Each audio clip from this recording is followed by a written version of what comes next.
Have you ever watched a video that has very fast flashing light and it feels uncomfortable to your eyes?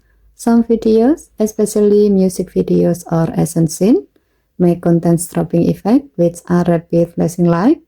On the Samsung Galaxy S26 Ultra, there is a helpful accessibility feature called Dim Strobing that can reduce the intensity of this flashing effect. Let me show you how to turn it on. First, open the setting app on your phone. Next, scroll down and tap accessibility. Then tap vision enhancement.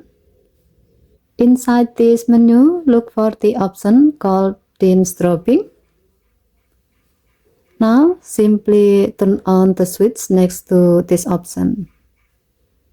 Once this feature is enabled, your phone will dim flashing or strobing effect in videos when they appear. This can make certain videos more comfortable to watch, especially if you are sensitive to strong flashing light. There are a couple of things to keep in mind. This feature may not work in every app, and the dimming effect is applied only on this phone display, not on any connected external display. So, if you want to make videos easier on your eyes, enabling dim strobing on the Samsung Galaxy S26 Ultra can be a simple but helpful setting. Okay, thank you for watching. Please help to like and subscribe. Have a nice day.